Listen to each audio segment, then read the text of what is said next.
Welcome back, everyone. You guys are doing a fantastic job on your Diary of a Pig entries. I'm thinking I can just get you guys started with the entries from now on. Let's start with chapter 4 and the summary. Follow along. Loneliness. The day after Wilbur's fence escaping adventure, it's raining cats and dogs. Wilbur is super bummed about the bad weather because he'd had his day all planned out. How's this sound for a daily schedule? Eat, have a chat with a rat, nap, dig, stand still. Seriously, Wilbur schedules time for standing still? Eat, scratch, stand still again, and wait for Fern, eat. This pig sure is a planner. But sadly for Wilbur, the rain sends these plans out the window. So Wilbur sets about calling for Templeton, the rat that camps out under his trough. When Templeton doesn't respond, Wilbur feels pretty miserable and lonely. Even breakfast doesn't cheer him up because Wilbur didn't want food, he wanted love. Poor little guy. Wilbur decides to see if he can find a friend to play with. So he makes his pitch, some version of, "Will you play with me?" to each barn animal, one after the other. First up, the goose. But the goose says she's too busy sitting on her eggs. Second in line, the lamb. But the lamb is super rude and tells Wilbur that he just isn't interesting enough to be the lamb's playmate. Well, that's just not nice. Third up to bat, Templeton the rat. But Templeton says he doesn't know how to play. Instead, he's going to eat Wilbur's breakfast since the pig hasn't had a bite of it.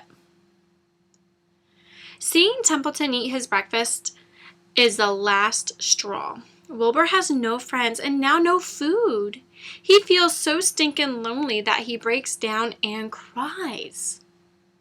Lurvy thinks they need to do something to cheer this pig up, so Mr. Zuckerman says to give Wilbur some medicine and molasses. And Wilbur is so not in the mood for medicine or molasses. His day just can't get any worse. But once nighttime hits, Wilbur gets a pleasant surprise. A voice in the darkness says, "Do you want a friend, Wilbur?" You bet he does. Wilbur can't see where this mysterious voice is coming from because it's so dark out. But the voice tells him two important things that just might turn Wilbur's luck around. The voice wants to be Wilbur's friend. Wilbur will get to see the source of this voice in the morning. This chapter left me on the edge, guys. I can only imagine Wilbur's feelings. In the beginning of this chapter, he was so terribly sad and lonely, and in the end, he has something to look forward to. I'm going to go ahead and show you guys just the beginning of my diary entry. Since you guys are becoming professionals at it, I think I can just give you a sneak peek. All right, April 28th, 2020. Dear Diary, all I want is a friend. It's so lonely here in the barn. It's raining out and the raindrops feeling like tears bouncing off my face. The other animals don't like me. What's the sounds I hear? I did a ... so that you guys can continue on.